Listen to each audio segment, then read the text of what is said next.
Steel City. Is everybody ready to go? Let's proclaim the greatest radio show. Welcome, fans, to a very exciting episode of The Spread. I'm your host, Jim Sella, here with Jay Dash. The Pittsburgh Steelers are in the playoffs. They're the number 3 seed in the AFC after, a strange season where they went 4-1, then, 0-5? Yeah, 0-4. 0-4, and then 7-0. So this has been a crazy season for Pittsburgh, basically broken up into 3 separate parts. And I'm pretty optimistic about this game with Miami coming into town. I'm not sure on this, but I read somewhere on Twitter, 7 of 11 starters from the defense Miami had in that game we played them before are not going to be in the game this week against the Dolphins. That's a huge boost for the Steelers. Yeah, it should be. The Steelers didn't look too good in that game, only scored 15 points. And you're right, it's been an odd season for Pittsburgh. They started out 4-1. Everybody was saying they should be the number 1 ranked team in the league above the Patriots. You remember that argument? Super Bowl or bust, baby. Super Bowl or bust. And then they went into Miami. It was one of their only games outside of Pennsylvania for the first, 9 weeks of the season. And they lost that game. That's what started the 4-game losing streak. And actually, for Miami, they went on a big winning streak after that. I think let me see what they finished the season here. They started out 1-4. They went and played Pittsburgh. They beat them, and then they won their next 5 games. So they won 6 in a row. And then they finished the season 3-2. After losing to the Ravens, they won 3 more and then lost to the Patriots in the last week of the season there. So it's been a up and down season for Miami as well. You remember everybody was hating on Ryan Tannehill, saying he was done. And then I kind of argued for Tannehill. I said they didn't really have the pieces they needed around them at the time. And he actually went on a tear, but he went down late. Matt Moore stepped in. And he actually stepped in and played pretty well, man. 8 touchdowns, 3 interceptions. Tannehill was looking good by the time he went down. And really, when Matt Moore stepped in, they really didn't lose much at the quarterback position. I believe Matt Moore's record as a starter is actually above 500. Now it's only... Yeah, he's like 2-1 or 3-1 or something. Yeah, at the most. But I mean, this I don't see a huge drop-off between Tannehill and Moore. I do think Tannehill's a better quarterback. He's obviously got the pedigree, the first-round pick. He's the big guy. But you're right. There was a lot of talk of this could be Tannehill's last year in Miami. Adam Gase may not want to keep him after the season. He turned it on late, kind of got hurt there near the end. So I'm hearing various reports that say he could play. I think it's all just a smokescreen. I think if Miami would somehow make it to the Super Bowl, which I think we both agree probably won't happen, Tannehill would be healthy enough to play, but I doubt that he'll be healthy enough this week. But I wouldn't sleep on Matt Moore. This is a guy who can come in and have a big game. The Steelers have struggled against the backup quarterbacks. I don't want to say historically, because actually they dominate backup quarterbacks, but there have been games where the Bruce Gradkowskis of the world come in and dominate Pittsburgh. I don't think that's going to happen this week, but I wouldn't sleep on him at the same time. Yeah, I kind of like this Miami Dolphins offense. I had no problem with Tannehill coming into the season. I mean, we talked him up a little bit. We never said he was great or anything.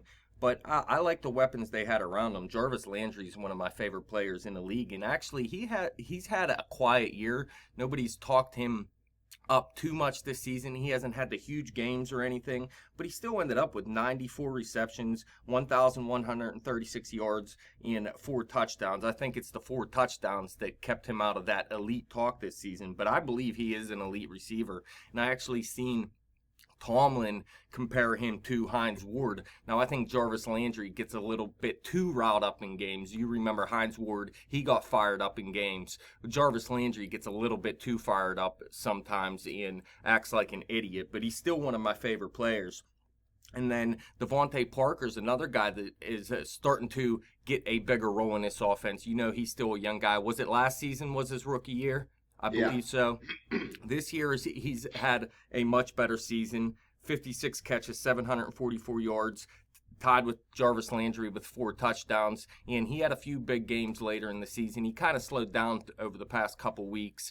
But he's a guy that's becoming an all-around receiver as well. And then there's the key factor here is Kenny Stills. This is a guy that kind of reminds you of a guy that both Miami and Pittsburgh know in Mike Wallace. He's a guy that can beat you deep. He was supposed to be a guy that became a beast in the NFL. You remember the Saints brought him in with Drew Brees. They thought this guy was going to blow up. He never really completely blew up into that top 15, top 20 category of receivers, but he's still a guy that can beat you deep. Look, he leads the team in touchdowns, 9 touchdowns in the air this season, just 42 catches for 726 yards. So he's not a guy that gets a ton of targets or anything, but he is a guy that can beat you deep. And we seen Artie Burns last week get beat bad in overtime on that double move that almost cost Pittsburgh the game. So we need to see Artie Burns step up in this game and not get burnt like that. And the same on the other side with Ross Cockrell. Are you worried about Miami's running game versus the Steelers? We were talking a little bit before we went on air. Jay Ajayi had 3 200-yard games this year, so he gained approximately half of his total rushing yards in 3 games, and the other half in the other 13 games he played. Does that take anything away from him to you, or do you just see it as dude's going to have big games?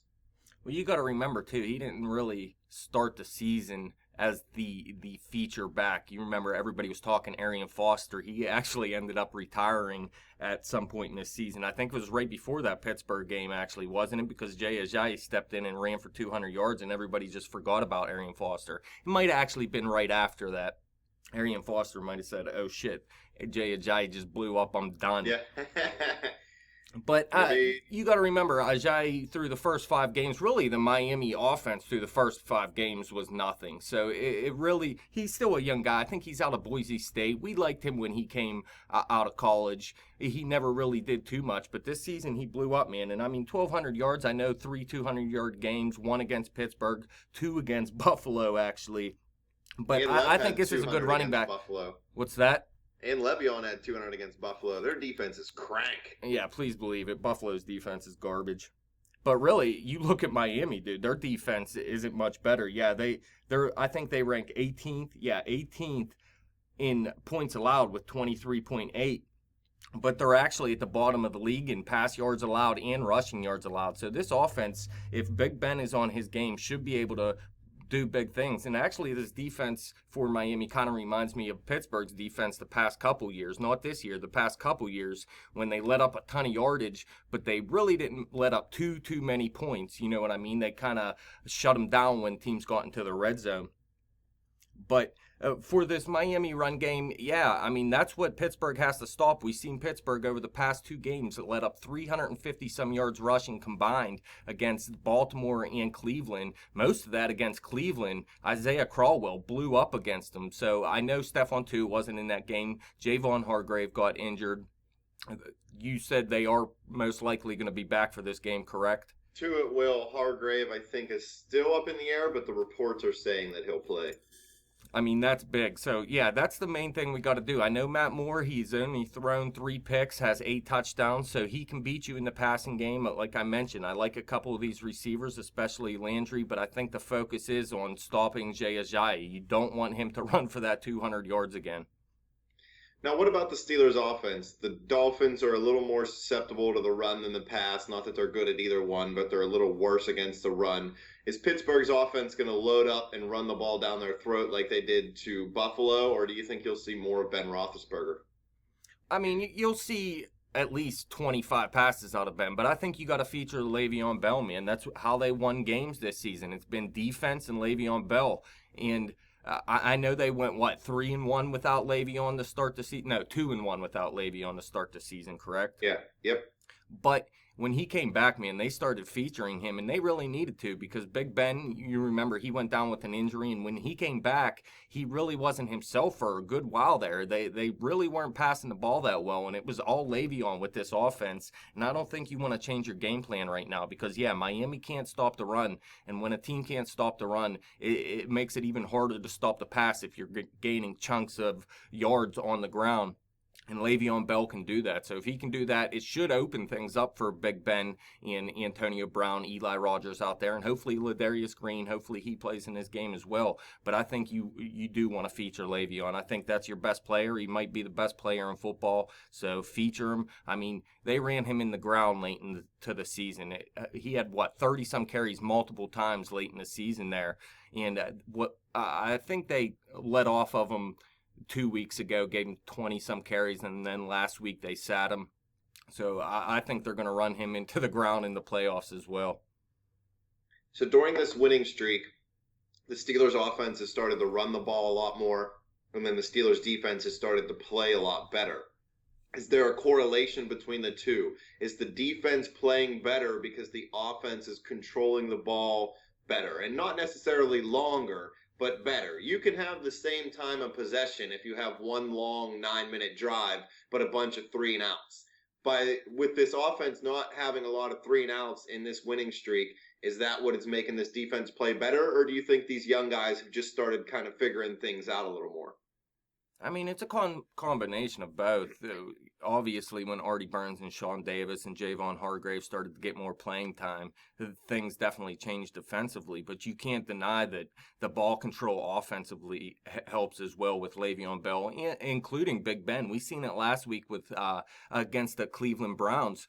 Landry Jones went out there and won that game in the end. But a lot of the problems with that defense and that run game had to do with so many 3-and-outs for Landry Jones in that offense early in the game, and it just killed that defense. By the end of the game, they were just letting chunks of yards on the ground. So it's obvious, this offense isn't that 30-point per game offense we wanted to see, and they're not anything close, to tell you the truth. And I've been kind of down on this offense all season, but you can definitely see a difference when Big Ben and Le'Veon Bell's in there and they control that ball for 35 minutes a game, let's say. It's totally different for that defense, and that's what helps them stay around. What are they now, 20 points per game defensively, something like that? Somewhere right around there. Let me see. 20.4 points per game. And that's very good for this defense. I mean, they're still young. This was a defense that people weren't happy with over the past couple years. They've taken a big step forward this year. With the offense, the Steelers boast. They thumped their chest all offseason. The media, about this 30 points a game. If this defense is holding teams to 20 or less, we should win every single football game. But we both know that's not going to happen. The Steelers didn't even average 25 points per game this year. And we said it coming into the season. There was a lot of optimism. We didn't say it was impossible, but we said it was actually improbable considering, injuries. You can never picture or plan for that. And B, just the way this offense has been hyped up and kind of let us down over the last few years. And that doesn't mean that they've played poorly. It just means they haven't played up to their own hype. Yeah, definitely. And I know Martavis Bryant has a lot to do with that, because that guy is a beast. He showed it last season, and him just leaving this offense hang out to dry to start the season kind of hurts. But there's no way he's 5 points per game. He's not a touchdown per game type player. So there's more to it than just Martavis Bryant. And I think some of it has to do with Todd Haley, but a lot of it has to do with this ball control method they have these days. A lot of running the ball and a lot of short passing as well. Without Sammy Coates as well. You've seen earlier in the season they were going deep a lot. Without Sammy Coates, they really haven't been doing the deep ball as much either. We talked about the Steelers relying on Burns, Davis, and Hargrave. The last time the Steelers relied so heavily on defensive rookies was in '89. They had Cornell Lake, Jerry Olsowski, and Jarrell Williams. They combined to start 26 games that season. Do you know the record? I bet you Tim Worley was the running back and they were garbage. I don't know the record. Did you know that since 1970's AFL-NFL merger, the Steelers have the most division titles, playoff berths, playoff wins, and playoff games? I believe it, man. Will we add to the playoff wins this year? You will have to wait till the end of the episode to find out. I think they have a good chance of doing it. And you were mentioning before, when this defense holds them under 20 points, you should be able to win, but it really hasn't turned out like that necessarily. But this offense should be able to do enough to win this game. In 11 postseason games since Heinz Field opened, what do you think the Steelers' record is? Just at Heinz Field? Just at Heinz Field. They've played 11 total games, playoff games. 7-4. That's it. Ball. I I almost said 6-5. What'd you say? I almost said 6-5. Yep, nope, 7-4. That's it. Go with your gut, homie. Believe it. And when you look at these two teams, the Miami Dolphins, they are 1-3 this season versus playoff teams. They lost to the New England Patriots twice. They lost to the Seattle Seahawks. Week 1, actually, they lost to the Seahawks and then lost to the Patriots the next week. They lost to the Patriots the final week of the season. They won one game against a playoff team, and that is the Pittsburgh Steelers. Now, Pittsburgh, they're actually 2-3 against playoff teams. They blew out the Kansas City Chiefs in Pittsburgh. They lost to the Dolphins. They lost to the Patriots. They lost to the Cowboys. All three of those losses coming in that 4-game losing streak. And really, they don't have much of a signature win outside of the New York Giants during this 7-game winning streak. But you can look at Miami and say the same thing. I mean, this team...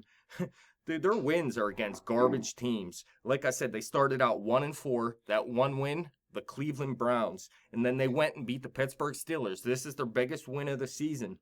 But then they went on to beat the Bills, the Jets, the Chargers, the Rams, and the 49ers after they beat the Steelers. Those are all garbage teams. Then they followed that with a loss to the Ravens. Then their next 3 wins were the Cardinals, Jets, and Bills before they lost to the Patriots. So this team has only beat the Steelers and a bunch of garbage teams, while Pittsburgh hasn't fared much better against good teams, man, and really doesn't have really a signature win outside of the Chiefs and the Giants this season. Maybe the Ravens, if you want to say that, but the Ravens just fell apart late. Yeah. The Ravens did kind of fall apart, but the Steelers also really kind of got it together there late in that game. I don't think Cleveland fell apart to me in that game in Week 17.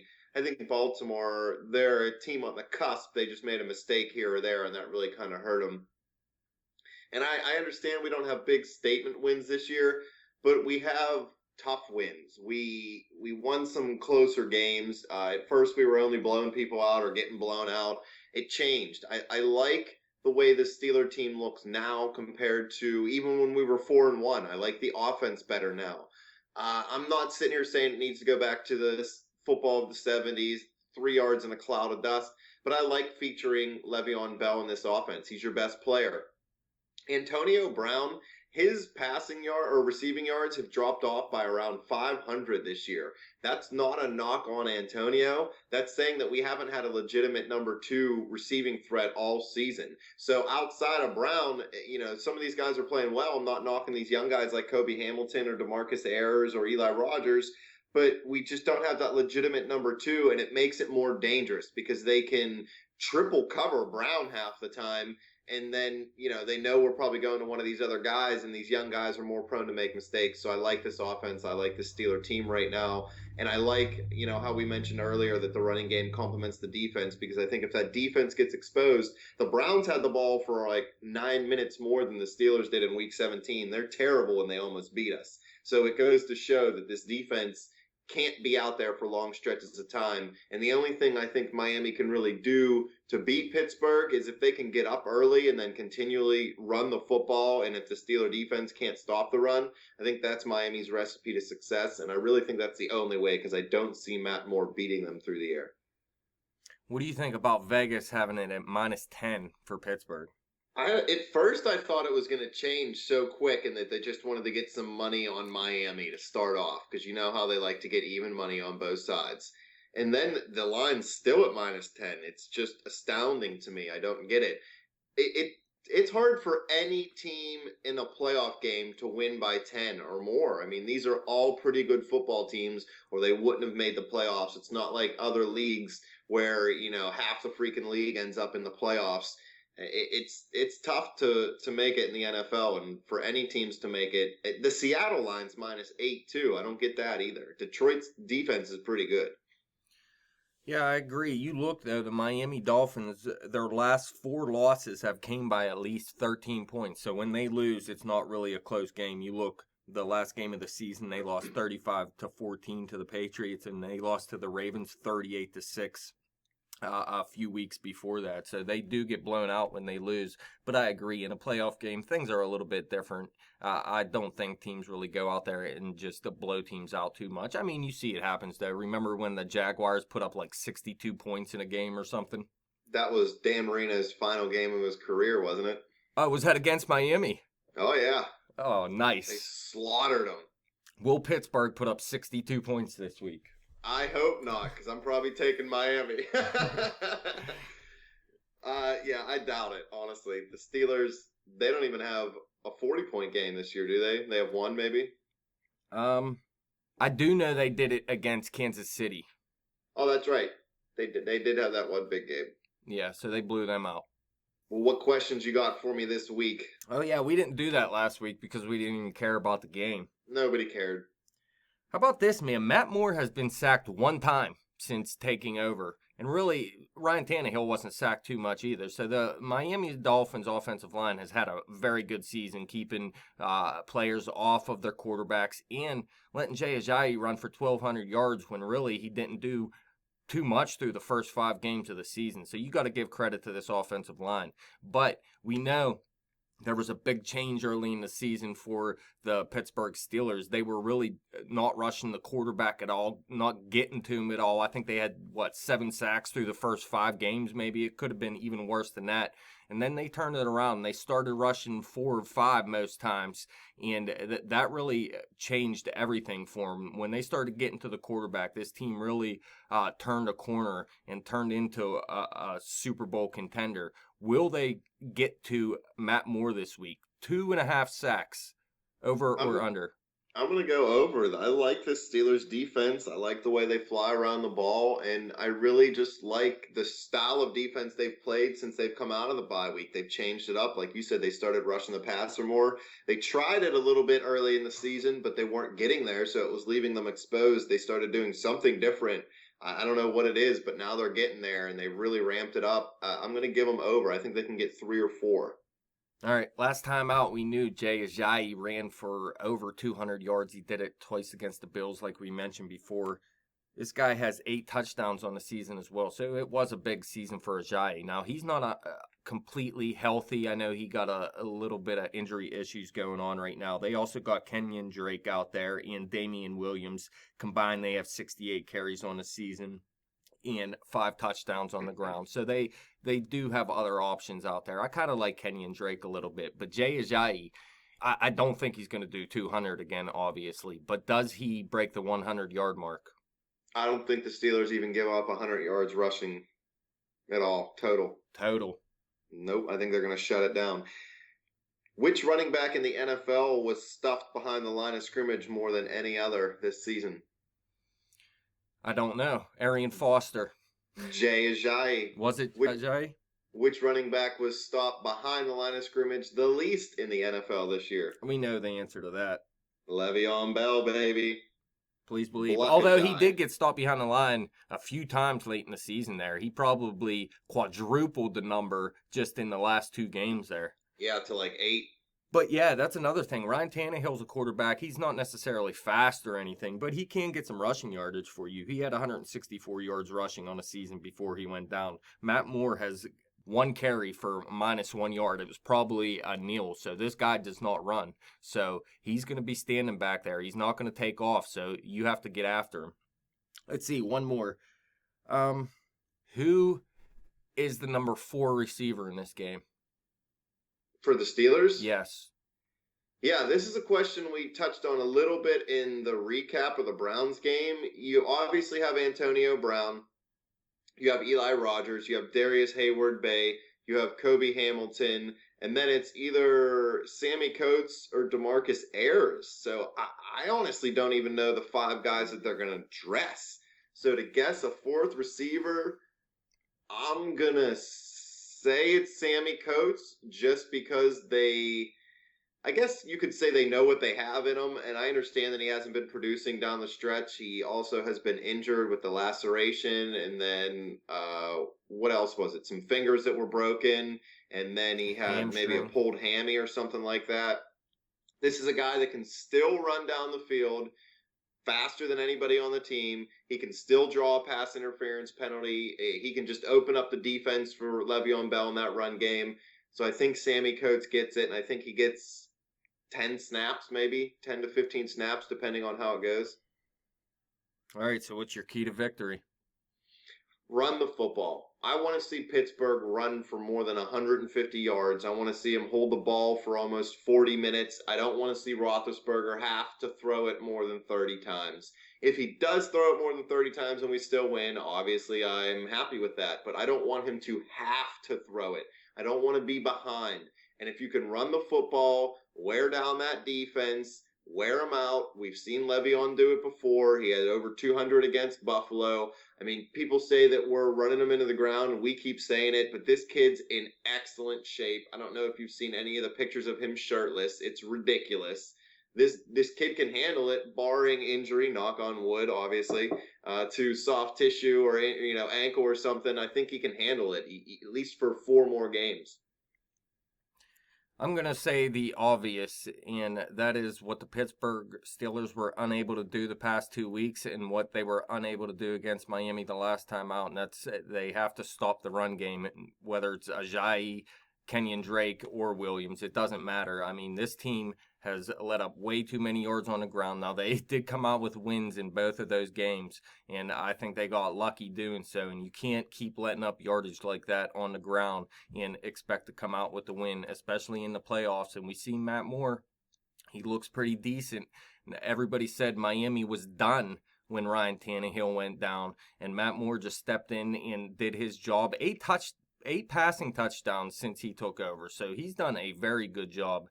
And if they're not able to stop the run, it's going to make it a lot easier for Matt Moore as well. So you got to go out there and force Matt Moore to win this game by passing instead of letting Jay Ajayi run all over you and then opening things up for Matt Moore deep.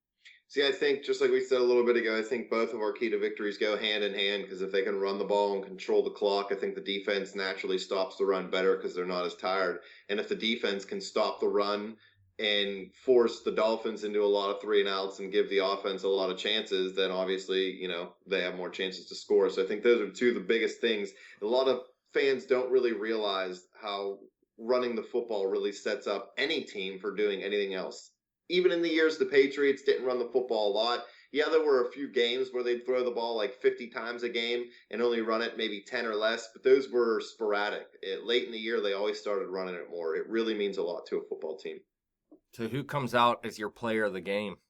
For the Steelers, it's going to have to be either Ben Roethlisberger or Le'Veon Bell. And I know that sounds kind of generic because obviously they're either going to throw it and win or run it and win, or maybe there'll be a balanced attack. But if Le'Veon Bell doesn't rush for 100 yards at least, or Roethlisberger somehow throws 3 picks, I mean, it's going to be bad news Bears, but I think it's going to be Le'Veon. All right, so what's your final prediction then? Nowhere near the 10-point line that Vegas is giving them. If I'm anybody and I like to take teasers, I'm teasing Miami to 17. That to me is ridiculous and almost the biggest lock of the first round of the playoffs, although Pittsburgh will end up winning 30-0. Who knows? Yeah. But I think the Steelers offense, I think they get just enough done. I think they can run the ball a little better than Miami will in this game. Miami's defense, it's banged up right now. So if Pittsburgh can get up early and just keep running the ball, they're really going to run them into the ground. I think Pittsburgh wins this game 24-20. I'm going to go a little bit higher scoring than you. I'm going to say it's a tight game going into the end, maybe even overtime. Why not? We'll say the score is 30-24 Pittsburgh in overtime. They score a touchdown on the first drive of overtime. Ball. Well, anything else for the fans? No. Go Steelers. That's about it. Please believe. I forget. The Steelers played Miami, I think, once before in the playoffs. I don't remember what happened. I think it was the year Miami went undefeated and they beat Pittsburgh, honestly. Fans, questions, comments, hit us up on Twitter at bet_the_spread. Hit me up on Twitter at betjimthewin. Check out that Facebook page at facebook.com/betthespread. A lot of great content there. Keep coming back to YouTube. Keep clicking subscribe. Give everybody you know the gift of the spread. You got to spread the word.